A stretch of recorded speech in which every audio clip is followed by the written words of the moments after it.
18 नवंबर को खबर आई कि माओवादियों के सबसे कुख्यात कमांडर माड़वी हिडमा को आंध्र प्रदेश पुलिस ने एक एनकाउंटर में मार गिराया है।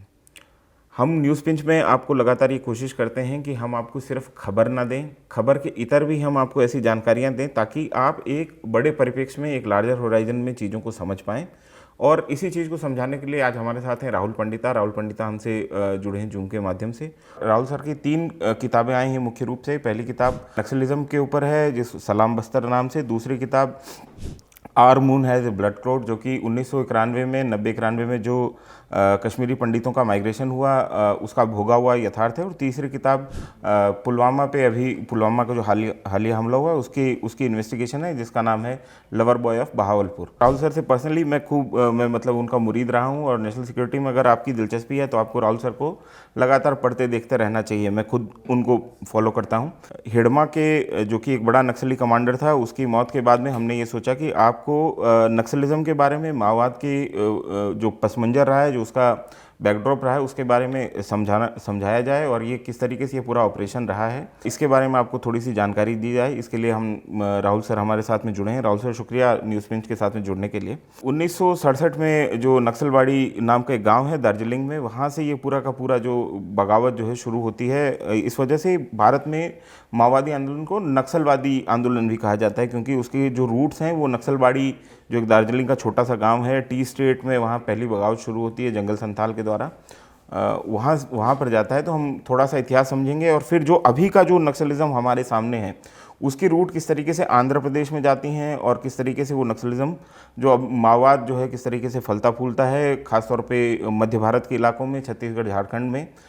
इसके बारे में हम बात करेंगे इस पूरे के पूरे इंटरव्यू में। आंध्र प्रदेश में खास तौर पे जो नक्सलाइट मूवमेंट जो है शुरू होता है, मतलब जब 1970 में वहाँ बंगाल में कांग्रेस की गवर्नमेंट आती है, और बुरी तरीके से इस पूरे के पूरे नक्सलवादी आंदोलन को बंगाल में दबाया जाता है। उसके बाद में एक नया प्रस्फुटन हम जो है जिसके अलग अलग इलाकों में देखते हैं, उसमें सबसे प्रोमिनेंट जो है वो आंध्र प्रदेश में होता है। तो हम कहानी का सिरा यहाँ से पकड़ के शुरू करते हैं।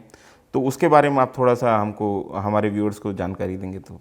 देखिए, माओवादी आंदोलन जो हिंदुस्तान में है उसको दो भागों में बांटा जा सकता है, जैसा आपने कहा। एक वहां से शुरू होता है जो लेट सिक्सटीज के बारे में आपने बात की, जब चारू मजुमदार, कान्हो सान्याल, जंगल संथाल, ये सारे लोग जो थे, इन्होंने माओवादी आंदोलन की पृष्ठभूमि जो है यहाँ पर हिंदुस्तान में रची। लेकिन तत्कालीन प्रधानमंत्री इंदिरा गांधी की वक्त ही वो कुछ ही सालों में खत्म हो गया। बाई 72-73 वो पूरा आंदोलन जो है खत्म हो गया। उस आंदोलन के शुरू होने का मुख्य कारण ये था कि जो कम्युनिस्ट लीडर थे उस जमाने में, जो चारू मजुमदार वगैरह थे, इनको ये लग रहा था कि जो मेन स्ट्रीम कम्युनिस्ट पार्टियां हैं वो कहीं ना कहीं अपने गोल से दूर होती उनको दिखाई दी। इसका संकेत शुरुआत के दिनों में जो क्रांतिकारी भगत सिंह है उन्होंने भी दिया था। उन्होंने एक चिट्ठी में लिखा, जो यंग पेट्रियट्स है उनको अपनी फांसी से पहले उन्होंने एक चिट्ठी में लिखा और इस बात की तरफ सचेत किया कि भारत आजाद तो हो गया है, लेकिन ये जो फ्यूडलिज्म है ये ना हो कि अंग्रेज चले जाए और अंग्रेजों की जगह जो दूसरे लैंडलॉर्ड है उनकी जगह दूसरे मालिक जो है वो लें। और हुआ भी यही।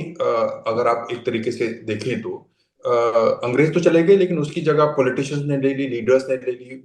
फ्यूडल जो लैंडलॉर्ड थे उनको ये बात समझ में आ गई कि पावर पॉलिटिक्स के थ्रू रन किया जा सकता है। अभी तक आप देखते हैं कि छोटे से छोटे छात्र परिषद चुनाव होते हैं, उसमें किस तरह का पैसा फूका जाता है। तो ये बात उसमें बहुत दूरदर्शी रहे भगत सिंह और ये सब लोग जो रहे। खैर, वो माओवादी आंदोलन जो पहला भाग था उसका, वो 70s में खत्म।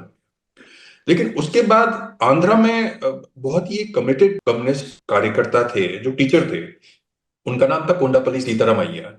वो चारू मजुमदार के भी सहयोगी थे, एक तरह से कहा जाए तो। उनको चारू मजुमदार की लाइन में जो है दो वीकनेसेस समझ में आए।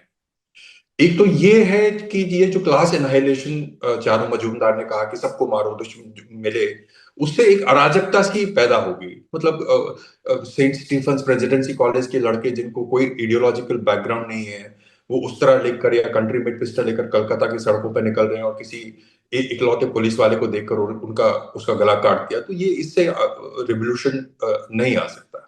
तो एक तो ये समझ में आ गया, दूसरा ये उनको समझ में आ गया कि अगर माओवादियों को लड़ना है, गुरिल्ला छापामारों की तरह लड़ना है, तो माओ का जो सिद्धांत है एक रेयर बेस का, वो आपको खड़ा करना पड़ेगा।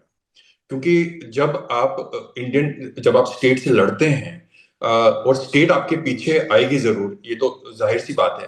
तो छापामारों को छिपने का एक स्थान होना चाहिए जहां पुलिस आसानी से, स्टेट फोर्सेस जो है आसानी से घुस ना सके।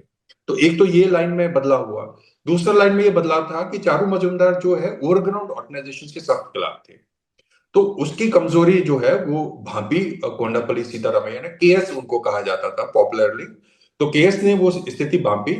और 70s में उन्होंने overground organisation, radical students union वगैरह जो है वो शुरू किया।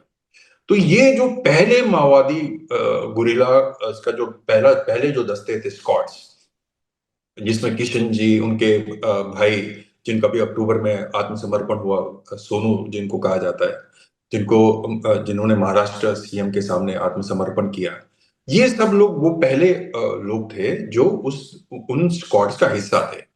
और ये पहली बार उन्होंने आंध्र प्रदेश, चूंकि एक ही स्टेट था, तेलंगाना और आंध्र प्रदेश एक ही स्टेट था, तो सबसे पहले इन्होंने नॉर्थ तेलंगाना में अपने बेसिस बनाने शुरू किए, जो आज का इलाका है आदिलाबाद वगैरह, वारंगल वगैरह, इस नॉर्थ तेलंगाना, तो इसमें इन्होंने अपने बेसिस बनाने शुरू किए।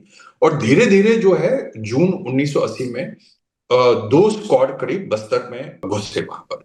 और बस्तर में चूंकि आदिवासी रहते थे, और आदिवासियों के बीच में इन्होंने धीरे धीरे अपने आप को, मतलब स्ट्रेंथन, अपनी पोजीशन जो है स्ट्रेंथन की। अगर आप चाहते हैं तो उसके बारे में भी हम और हाँ, इस इलाबोरेटली पूरे बात कर। थोड़ा सा तेजी से आगे बढ़ गए। दरअसल मैं ये सोच रहा था कि वारंगल का जो इंजीनियरिंग कॉलेज है, और वहाँ से जो शुरुआती कैडर जो माओवादी आंदोलन का निकला, जिसने बाद में निर्णायक भूमिका निभाई, जिसने इस पूरे आंदोलन को बाद में लीड किया, तो उस वारंगल जो इंजीनियरिंग कॉलेज है, वहाँ से किस तरीके से लीडरशिप बनी, वहाँ कैसे लोगों को इस पूरी की पूरी राजनीति की तरफ मोड़ा गया, हथियारबंद जो है संघर्ष की तरफ मोड़ा गया, तो ये थोड़ा सा दिलचस्प होगा हमारे व्यूअर्स के लिए जानना।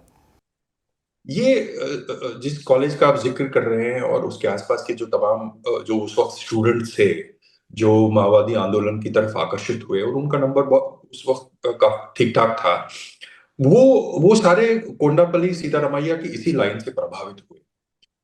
उस वक्त क्या हुआ कि रेडिकल स्टूडेंट्स यूनियन बना। ये जो जो बड़े शीर्ष नेता हैं, चाहे वो किशन जी हो, चाहे वो सखामुरी अप्पा राव हो, सोलीपेटा कोंडन रेड्डी हो, गणपति। सोनू हो, हाँ ये पटेल सुधाकर रेड्डी हो, गजला गंगाराम हो, ये चेरुकुरी राजकुमार आजाद जिनकी मृत्यु 2010 में हुई, ये सब लोग उसी रेडिकल स्टूडेंट्स यूनियन का ही हिस्सा थे। और 70s में कोंडापल्ली सीतारामैया ने, दरअसल ये इस यूनियन की, इस ऑर्गेनाइजेशन की स्थापना से पहले के एस थोड़ा सा, जिसे अंग्रेजी में कहते हैं टेस्टिंग द वाटर्स, क्योंकि रेयर बेस की एक संभावना उन्हें छत्तीसगढ़ में दिखाई दी थी, वारंगल में दिखाई दी थी, नॉर्थ तेलंगाना में दिखाई दी। तो उन्होंने एक एक आदमी को पहले भेजा था। एक एक तरह से देखिए तो, मॉडर्न भाषा में कहे तो रेकी करने भेजा था कि यहाँ पर क्या संभावना हो सकती है। लेकिन चूंकि वो एक एक एक आदमी था, उनको मैं जानता हूँ, और वो अभी भी है। उस वक्त वो घुसे, लेकिन वो इकलौते जो हैं वो कुछ कर नहीं पाए, क्योंकि उनके पास कोई नेटवर्क नहीं था, कोई स्ट्रक्चर नहीं था। तो एक एक आदमी क्या ही कर पाता। तो वो निराशा से वापस लौट आए। तो उसके बाद ये जो रेडिकल स्टूडेंट्स यूनियन की स्थापना हुई, इसके दौरान क्या हुआ कि ये जो पॉलिटिकली कॉन्शियस लड़के थे, जिनको राजनीति का पाठ केएस ने खुद पढ़ाया, और केएस के जो दूसरे साथी थे उन्होंने पढ़ाया, इन्होंने एक चीज शुरू की जिसको कहते हैं गो टू विलेज कैंपेन्स। गो तो गांव गांव जाकर लोगों के बीच में रहना, उनकी समस्याओं को समझाना, और उनको ये कहना कि इंडियन स्टेट आपको कैसे फेल किया है, देखिए सरकारें कैसे आ जा रही हैं और ऐश कर रहे हैं पॉलिटिशियन, और आपकी जिंदगी कितनी बद से बदहाल होती जा रही है, आपके पास खाने का साधन नहीं है, रहने का साधन नहीं है। तो इस तरह से रेडिकलाइज करना इन्होंने लोगों को वहां पर शुरू किया। उस वक्त के दशक में ये कहना भी जरूरी होगा कि रेडिकल स्टूडेंट्स यूनियन और जो राइट विंग स्टूडेंट ऑर्गेनाइजेशन है एबीवीपी, इनके बीच में बहुत सारे क्लैशेस भी हुआ करते थे उस जमाने में। तो उसमें दोनों तरह के लोग भी मारे गए, मतलब रेडिकल स्टूडेंट्स यूनियन जो, मतलब कहा जाए जो माओवादी बनने की कगार पे जो लड़के थे, उन्होंने कुछ एबीवीपी काडर को की हत्या भी की, एबीवीपी काडर ने भी एक्शन लिया। तो इस स्थिति में धीरे धीरे वो जो काडर है वहां पर स्ट्रेंथन होता गया। और चूंकि एक फर्टाइल ग्राउंड था, वहां गरीबी बहुत थी, इस इलाके में दलित और आदिवासी समुदाय बहुत रहता है। एक नॉर्थ तेलंगाना में फ्यूडलिज्म की बहुत बड़ी हिस्ट्री है। वेती एक तरह की एक बॉन्डेड लेबर आप समझिए, एक साधारण भाषा में आप अगर कहूं, तो वो बहुत प्रिविलेंट थी वहां पर। तो जो वहां का सबसे बड़ा जो धक्का लगा, सबसे बड़ा एक जिसे कहते हैं स्पार्क था, वो जगतियाल मूवमेंट था नॉर्थ तेलंगाना में। जहां पर हजारों, टेंस ऑफ थाउजेंड्स जो लोग हैं, मजदूर हैं, वो माओवादियों के अंडर अम्ब्रेला में बाहर निकले और उन्होंने एक बड़ा जुलूस निकाला वहां पर, जिससे वहां के लैंडलॉर्ड बहुत डर गए। और उसके बाद एक रिवर्स बॉयकॉट शुरू हुआ लैंडलॉर्ड्स का, कि भाई जो धोबी है, जो वॉशरमैन है, या और भी फार्म लेबरर है, उन्होंने लैंडलॉर्ड्स के घरों में या उनकी बिजनेसेस में उनकी मदद करनी बंद कर दी। तो उससे भी घबरा के लैंडलॉर्ड वहां से काफी लोग भाग गए। लेकिन उसका रिप्रेशन भी हुआ। उसको बहुत ही अच्छा डॉक्यूमेंटेशन जो ह्यूमन राइट्स एक्टिविस्ट है के बालागोपाल साहब, वो इस दुनिया में नहीं है, अब उन्होंने बहुत खूबसूरती से उस जमाने में किया है, और EPW economic and political weekly में उसकी रिपोर्टें खूब छपी उस वक्त, उस जमाने में। तो ये उसकी पृष्ठभूमि है। तो पहले जैसे मैंने कहा कि धीरे धीरे जब ये घुसे, खासकर आदिवासी समुदाय में, तो आदिवासियों को बाहरी लोगों से बहुत डर लगता था। उन्हें लगता था कि ये लुटेरे हैं, डकैत है, ये हमारे बच्चों को ले जाएंगे। लेकिन धीरे धीरे उनको उसके बीच में जो ये स्क्वाड्स थे, जिन्हें पुरुष भी शामिल थे, महिलाएं भी शामिल थे, इन्होंने अपने आप को स्ट्रेंथन करना शुरू कर दिया, उनका विश्वास हासिल किया। और उसी विश्वास के चलते धीरे धीरे धीरे धीरे ये अंदर स्ट्रेंथन होते गए। जैसे अगर जैसे ये आप स्ट्रेंथन होते गए, जो स्टेट की जो आप रिप्रेजेंटेशन वो खत्म हो गई उस एरिया में। आप जैसे जो ये कहानी बता रहे हैं, अगर इसका सिरा पकड़ें तो पहला जो स्क्वाड जो जो घुसा है छत्तीसगढ़ में दंडकारण्य में, तो उसकी बड़ी एक दिलचस्प जो है एक कहानी बनती है, तो उसके बारे में थोड़ा सा हम जानना चाहेंगे मतलब। देखिए, उस वक्त 35 से 40 लोग अलग अलग स्क्वाड, 6-7 स्क्वाड बनकर अलग अलग दिशाओं में चले गए। मेरे ख्याल में तीन जो है उस वक्त तेलंगाना के अलग अलग हिस्सों में चले गए। दो जो हैं, जो मौजूदा बस्तर रीजन है, वहां चले गए। और एक उसमें से गढ़चिरौली चला गया। तो वहां पर धीरे धीरे अपने आप को, जैसे मैंने कहा, स्ट्रेंथन करना शुरू किया। उस वक्त अ, जो लोग वहां रहते थे और जो बाद में माओवादी आंदोलन से प्रभावित होके, जिन्होंने माओवादी आंदोलन को ज्वाइन किया, उनमें से कई लोगों से मैंने बात की है। जैसे सोनू, कॉमरेड सोनू जो है, जिन्होंने आत्मसमर्पण किया, उनकी पत्नी का भी आत्मसमर्पण अभी कुछ महीने पहले हुआ है। वो गढ़चिरौली में ही है। उनका नाम है तारक। वो भी आदिवासी समुदाय से। उनका मेरे ख्याल में असली नाम सुनीता हेम्ब्रॉम है, अगर मैं गलत ना हूँ। तो वो उस मैंने उनसे उनसे मैं गुरिल्ला कैंप में मिला हूँ, क्योंकि मैं एम्बेडेड भी रहा हूँ माओइस्ट के साथ काफी। तो उनसे मेरी कई बार बातचीत हुई है। तो वो उस जमाने के बारे में उन्होंने बहुत विस्तार से बात की, और काफी और लोगों ने बात की कि कैसे पहले माओवादियों को शक की दृष्टि से देखा जाता था, कि ये लोग आ गए हैं, और मतलब तरह तरह की भ्रांतियां थी उनके बारे में, कि ये लोगों को कुछ पिला देते हैं जिससे लोग बेहोश हो जाते हैं, बच्चा चुरा चुरा के ले जाते हैं। तो इस तरह के लोग थे। तो अलग अलग उस वक्त बहुत हार्डशिप्स जो है माओवादी गुरिल्लाओं ने, ये जो कमिटेड कार्डर था इनका, ये जो गो टू विलेज कैंपेन से निकला था, ये पॉलिटिकली बहुत मोटिवेटेड था, इडियोलॉजिकली बहुत बहुत ज्यादा मोटिवेशन था इनके अंदर।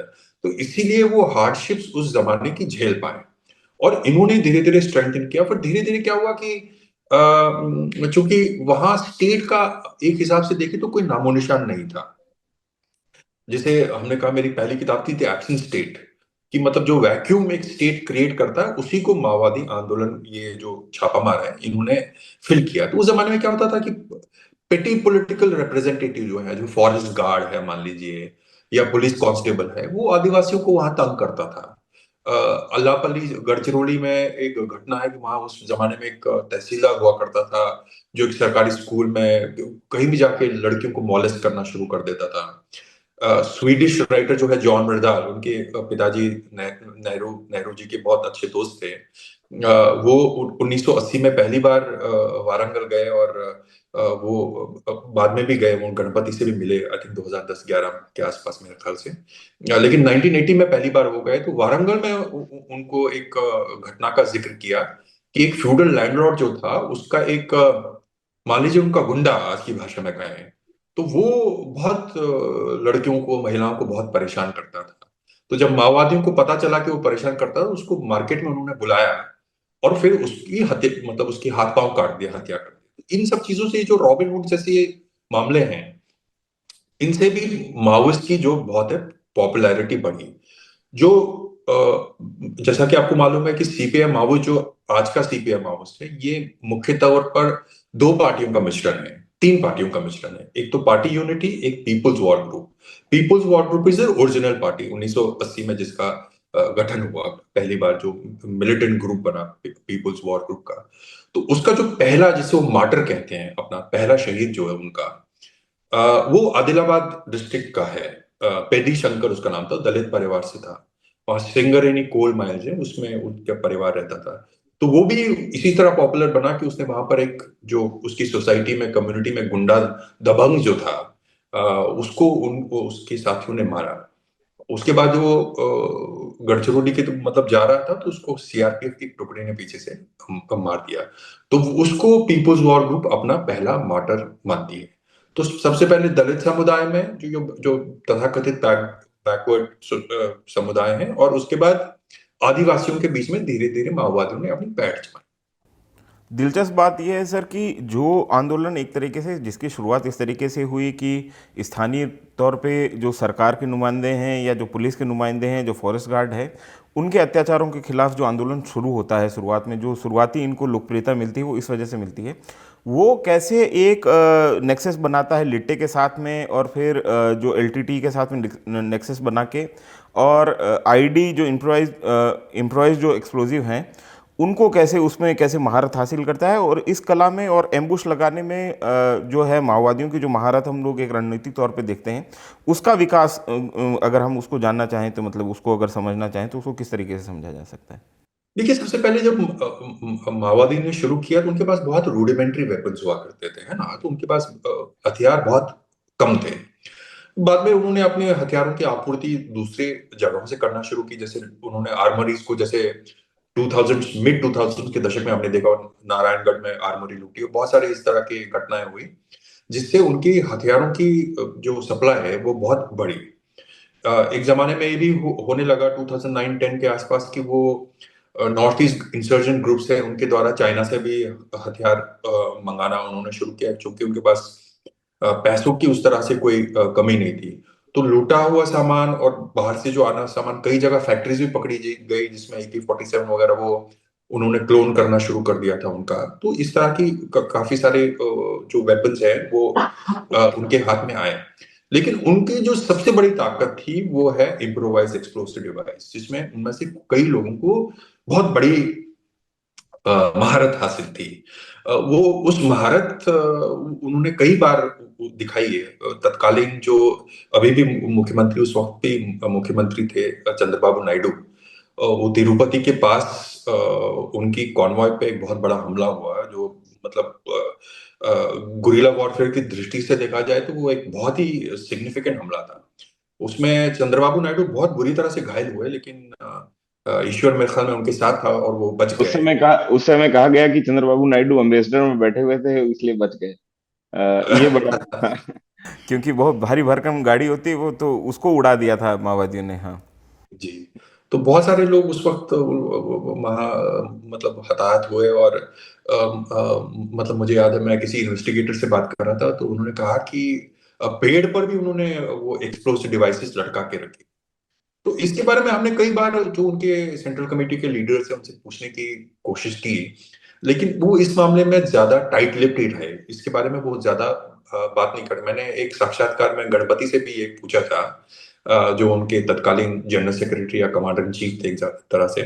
तो लेकिन उन्होंने उसका गोलमोल जवाब दिया। उस पर मोटा मोटा जो इन्वेस्टिगेशन से ये सामने आया है कि LTTE का एक धड़ा जो भारत में सक्रिय था, वो एक्स सर्विसमैन की कहे या उसको मतलब कुछ जो लोग एलटीटी से जुड़े थे, जिनको उस विज्ञान में निपुणता हासिल थी, इम्प्रोवाइज एक्सपर्ट, तो उन्होंने शुरुआत की कुछ माओवादी दस्तों को एक जमाने में वहां पर ट्रेन किया।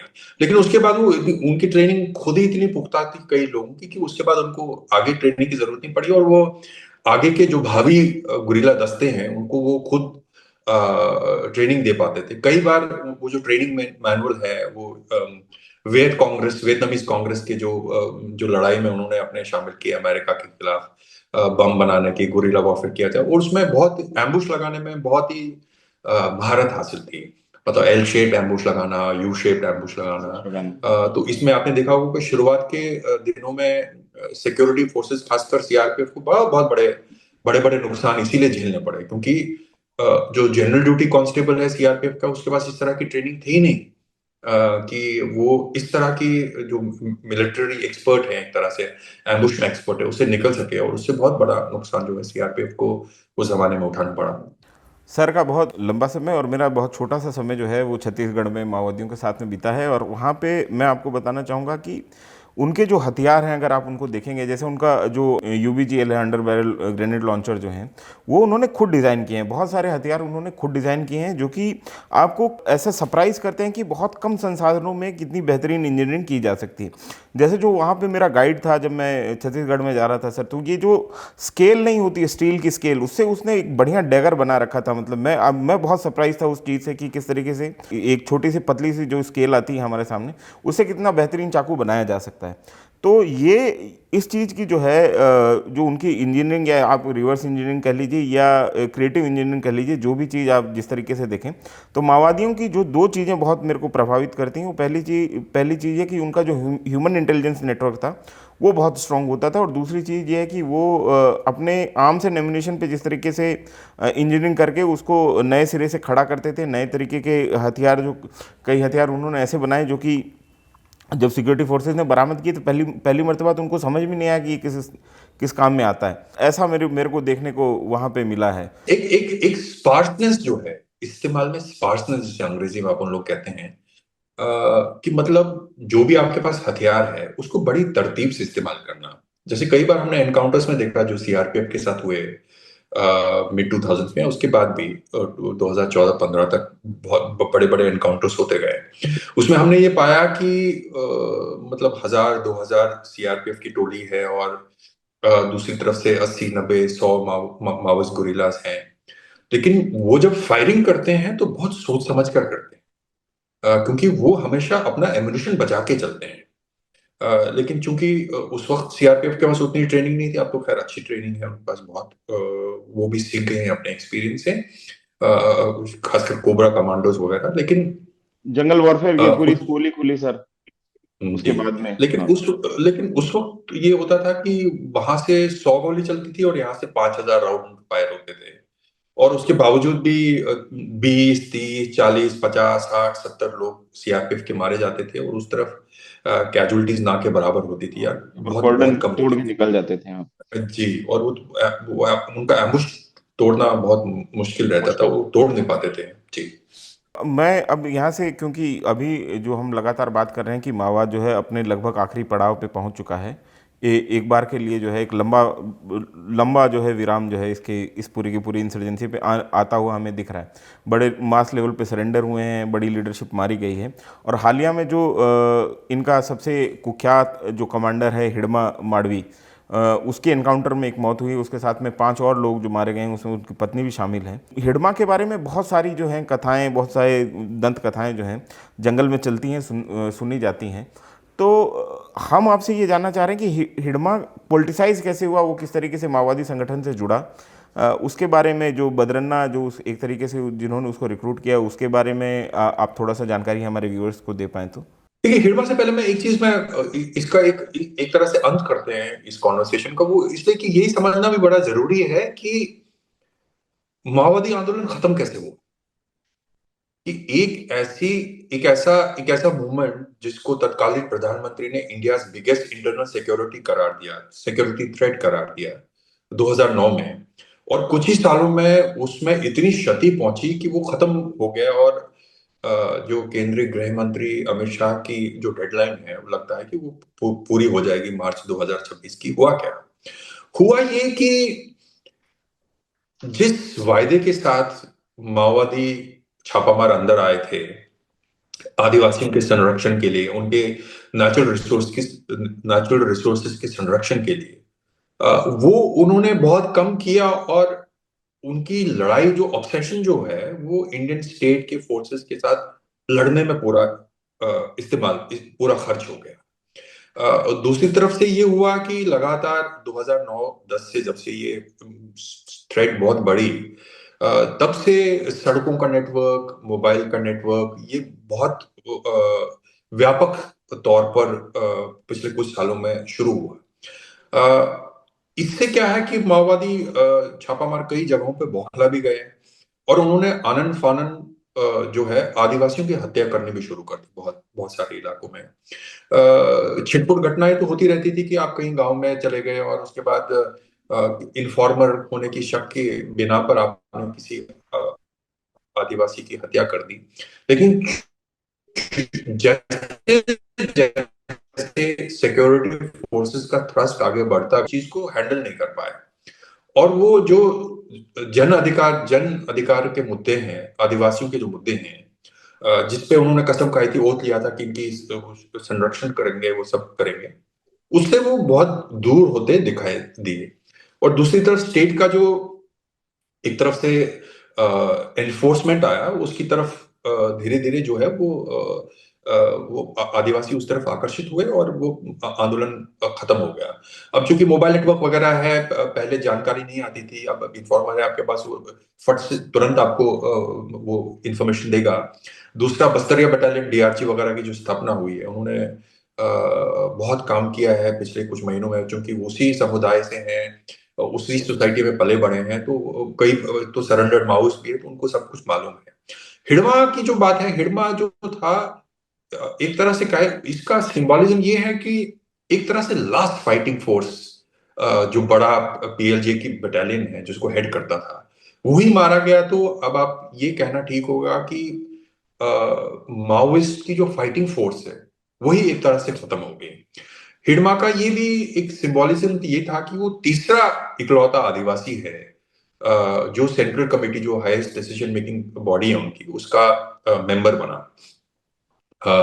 एक तो शीला दीदी थी पहले, एक मिसिर बेसरा है जो अभी भी अंदर है, वो गिरफ्तार हुए, उसके बाद उनको लखीसराय की जेल से माओवादियों ने छुड़ा लिया। तो मिसिर बेसरा मेरे ख्याल से अभी सीनियर मोस्ट माओइस्ट कमांडर है सेंट्रल कमेटी के। तो हिडमा का मरना इसलिए भी बहुत सिंबॉलिज्म रखता। मैं हिडमा से कभी नहीं मिला, लेकिन उसको जो रिक्रूट किया था जिसने, उसका नाम बद्रन्ना है, उसने बाद में सरेंडर किया, उससे मैं मिला। बद्रना एक हिसाब से कहा जाए तो बद्रना माओवादियों का पहला रिक्रूट था छत्तीसगढ़ में। वो पामेड़ एक जगह है, गांव है बीजापुर में, आंध्रा के बॉर्डर के साथ ही, वहां का रहने वाला था। और उसकी कहानी भी वही थी कि वो शुरू से वो देख रहा था कि आदिवासियों के साथ बुरा हाल है, उनके पास खाने पीने को कुछ नहीं है, तेंदुपत्ता के कलेक्शन में सब, और वो जो बिजनेसमैन है, जो पेटी बिजनेसमैन है, वो उनका कैसा एक्सप्लॉइटेशन करता है। और उसके बाद वो माओवादी आंदोलन में प्रभावित होकर उसने ज्वाइन किया। उसकी वाइफ भी माओवादी आंदोलन का हिस्सा थी। दोनों ने मेरे को में 2000 में, सन 2000 में उन्होंने सरेंडर किया। तो उनसे मैं मिला हूँ। तो हिडमा के मरने के बाद तो सारी फाइटिंग फोर्स एक तरह से कहा जाए तो खत्म हो गई। तो इसके इसके बाद अब वहां पर माओवादी आंदोलन का चलना, इसकी इसकी संभावना ना के बराबर अब हो गई है। अब छिटपुट घटना वो बौखलाहट में कहीं कर दे तो कर दे, लेकिन इसके अलावा जो है वो और वो कुछ कर नहीं सकते मेरे ख्याल से अब। सर, ये आपने बताया हिडमा के बारे में, तो बद्रन्ना से आपकी मुलाकात हुई जिसने हिडमा को रिक्रूट किया था, तो वो कैसा, मतलब ये ऑर्गेनाइजेशन कैसे खड़े होते हैं, क्योंकि हमारे पास में थोड़ा सा ही टाइम बचा है, 5 मिनट के तकरीबन का। आपकी भी आगे एंगेजमेंट है, आपने पहले मेरे को बता उन्हीं दिया। उन्हीं का फोन आ रहा है। जी। हाँ, तो दरअसल मैं ये जानना चाहता हूँ कि मतलब किस तरीके से रिक्रूट होते हैं, क्योंकि ये कहा गया कि हिडमा को जो है बाल संगम से जो है रिक्रूट किया गया है। वो पहले जी। बाल संगम में जी। था, उसके बाद में आर्म्स या नॉमिनेशन बनाने की जो इनकी लोकल फैक्ट्री, वहां पे उसने काम किया। उसके बाद धीरे धीरे जो है उसने एम्बुश में डालने शुरू किए। 2009 के आसपास उसने एम्बुश लीड करने शुरू किए। ठीक। मेरे ख्याल में हिडमा 10 साल का था जब बाल संगठन में 1991 में उसका रिक्रूटमेंट हुआ उस जमाने में। उसके बाद उसका एक नेचुरल प्रोग्रेशन होता है। उसके बाद जब वो एडल्ट हो जाता है तो उसको आई थिंक बालाघाट, जो मध्य प्रदेश का एक नक्सल प्रभावित एरिया था, वहां पर भेज दिया गया था। फिर वो बाद में बस्तर वापस आता है और उसके बाद एक उनकी कंपनी है उसको कमांड करना शुरू कर देता है और वो धीरे धीरे एक सशक्त मिलिट्री कमांडर के रूप में एक ख्याति प्राप्त करता है उस इलाके में। और अंततः जो पीएलजीए की बटालियन, जो उनकी मेन फाइटिंग फोर्स है, उसका कमांडर बन जाता है। इन्वेस्टिगेशन एजेंसी से जब हमारी बात हो रही थी और वो हिडमा के पीछे पड़े हुए थे, तो उसका एक पैटर्न, वो जो एक टिपिकल एक उसकी एक रिपोर्ट होती, तो उसमें वो लोग यही कहते थे कि हिडमा बहुत कॉशियस है। वो अपने ग्रुप के अलावा, अपने संगठन के अलावा बाहर के लोगों से, सिविलियन से संपर्क करने में बहुत सावधानी बरतता है, ना के बराबर होता है। जब वो अटैक्स भी करता है तो कोशिश ये करता है कि रेयर में खुद को रखकर करे, ताकि वो दूर से ही जो है वो अटैक जो है उसका उसकी रूपरेखा रचे, या जो उसको जो भी डिसाइड करना वो दूर से करे। तो इस तरह का व्यक्तित्व था हिडमा का। फिर दूसरा ये भी हो जाता है कि कई बार जब जर्नलिस्ट जाना शुरू कर देते हैं, फिर कहानी के अभाव में, जैसे कश्मीर में बुरहान वानी के लिए हुआ, मैं बात कर रहा था तारक का। तो एक जमाने में जब मैं वहां जाता था, तो उस जमाने में उनका उनका एक मिथ था कि तारक का एक इकलौती महिला है जो 50-100 पुलिस वालों को मार सकती है और वो कर सकती है। किशन जी के बारे में भी यही कहते हैं कि वो कहीं भी, द गोस्ट हु वॉक्स, वो कहीं भी जा सकते हैं। जा सकते हैं। वहां मिदनापुर में उस जमाने में एक अटैक हुआ, तो उसके बारे में कहा कि एक औरत है, गुरीला छापा मार, जिसकी आंखें नीली हैं, उसने पूरा हमला कर दिया। तो ये भी हम माइथोलॉजाइजेशन कई बार करते हैं। इस इस तरीके तरह की की करने की जरूरत नहीं, पर ये कहना पर्याप्त होगा कि हिडमा एक महत्वपूर्ण कमांडर था और वो अब नहीं रहा, और उससे माओवादियों को बहुत क्षति पहुंची। ये तमाम सर ने हमको जानकारियाँ दी और हम लगातार ये कहते हैं कि मिथक जो हैं कई कर किरदारों के साथ में खड़े होते हैं, लेकिन जर्नलिस्ट का काम है कि आपको मिथकों से इतर जो है तथ्य रखें। जैसे बिरसा मुंडा के बारे में कहा जाता था कि उनको अंग्रेज अगर गोली मारेगा तो बिरसा मुंडा के पास में ताकत है कि उसको पानी में बदल देते हैं। तो इस तरीके के तमाम मिथक जो हैं, इस तरीके के आंदोलन जो जो खासतौर पे सरकारों से और के खिलाफ खड़े होते हैं, उनके इर्द गिर्द रचे जाते हैं। हिड़मा के बारे में भी और माओवादियों की पुरानी लीडरशिप के बारे में भी इस तरीके के तमाम मिथक रहे। हमने इस वीडियो में आपको ये जानकारी दी कि किस तरीके से भारत में माओवादी आंदोलन की शुरुआत हुई, क्यों उसको नक्सलवादी आंदोलन भी कहा जाता है। केंद्रीय भारत के हिस्से खासतौर पे उड़ीसा, छत्तीसगढ़, झारखंड, तेलंगाना में माओवाद फैला और आगे बढ़ा। और इसके अलावा हमने आपको ये भी बताने की कोशिश की कि इस पूरे के पूरे आंदोलन में हिड़मा किस तरीके से एक खूंखार कमांडर के तौर पे पनपा और उसने कितने बड़े हमले जो हैं भारतीय फोर्सेस के ऊपर किए। साथ ही साथ हमने आपको ये भी समझाने की कोशिश की कि सरकारी अत्याचार के खिलाफ खड़ा हुआ एक आंदोलन किस तरीके से आईडी में अपनी अपनी एक्सपर्टीज़ कायम करता है और हथियार बनाने में अपनी एक्सपर्टीज़ कायम करता है। और माओवादी आंदोलन समय के साथ में क्यों ये आखिरी मोर्चा है और हिड़मा का मारा जाना माओवादी आंदोलन के को क्यों आखिरी झटके के तौर पे बताया जा रहा है। उम्मीद है आपको ये वीडियो पसंद आया होगा। आपको यह वीडियो देखने के लिए शुक्रिया।